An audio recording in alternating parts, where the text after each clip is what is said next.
আসসালামু আলাইকুম। বাজার থেকে যে ফ্রুটিকা, ফ্রুটো বা যে কোনো ম্যাঙ্গো জুস কিনে খাই তাতে অনেক ভেজাল থাকে। খুব সহজে শুধুমাত্র আম দিয়ে বাসায় ভেজাল মুক্ত ফ্রুটিকা বা ফ্রুটো তৈরি করে নিতে পারেন। ঘরে তৈরি এই ফ্রুটিকাটাও অনেক দিন পর্যন্ত সংরক্ষণ করে রাখা যায়। এই ফ্রুটোর বোতলটা দেখতে পাচ্ছেন, এটা এইমাত্র তৈরি করেছি, কিন্তু দেখেই মনে হচ্ছে না যে এটা হোমমেড ফ্রুটিকার রেসিপিটি দেখে নিচ্ছি। ফ্রুটিকা তৈরির জন্য এখানে প্রথমে একটি প্যান নিয়েছি। এই প্যানের ভেতরে 3 কাপ পানি দিয়ে দিচ্ছি। এই 3 কাপ পানির ভেতর 1 কাপ পরিমাণ চিনি দিয়ে দিচ্ছি। চিনি আর পানির রেশিওটা এরকমই হবে। এরপরেও আমটা যদি খুব বেশি মিষ্টি বা টক হয় তার উপর চিনিটা বাড়িয়ে কমিয়ে দিবেন। এই শিরাটা যখন প্রথম ফুটতে শুরু করেছে তারপর 1 থেকে 2 মিনিটের মতো ফুটিয়ে নিয়েছি। শিরাটা ঘন করার প্রয়োজনে এটা একদম পাতলা শিরা হবে। তারপর এটাকে নামিয়ে ঠান্ডা করে নিচ্ছি। এখানে আম নিয়েছি, 2টা বড় সাইজের পাকা আম নিয়েছি আর একটা ছোট সাইজের কাঁচা আম নিয়েছি। এই ফ্রুটিকা তৈরি করতে কাঁচা আমও লাগবে।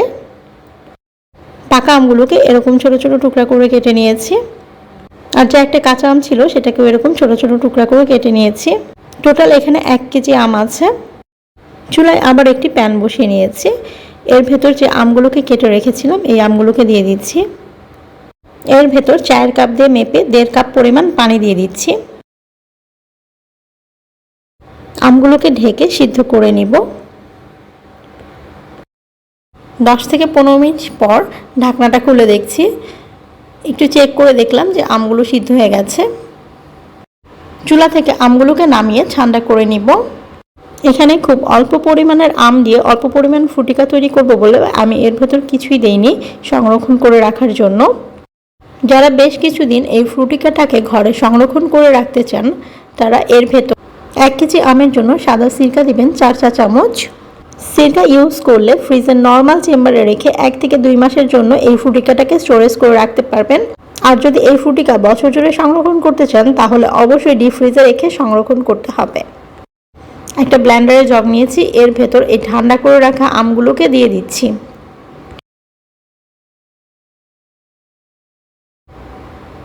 এখন আমগুলোকে ব্লেন্ড করে নিচ্ছি।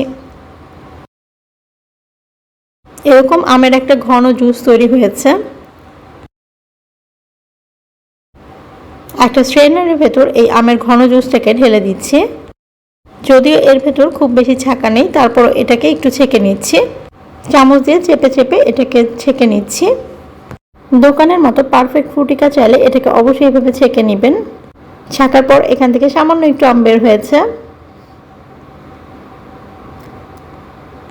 এই জুসের কালারটা যদি এরকম না হয় সেক্ষেত্রে এখানে 1 চিমটি জর্দা রং দিয়ে নেবেন, তাহলে কালারটা ঠিক এরকম হবে। তবে আমের কালারটা ভালো ছিল বলে এখানে কোনো ফুড কালার ইউজ করিনি, এরকম একটা কালার পেয়েছি। একটি বড় মিক্সিং বোলের ভেতর একটু আগে যে ঠান্ডা করে রেখেছিলাম চিনির শিরাটা, এই শিরাটাকে দিয়ে দিচ্ছি। আমের যে ঘন জুসটা তৈরি করেছি এটা এই শিরার ভেতর দিয়ে দিচ্ছি।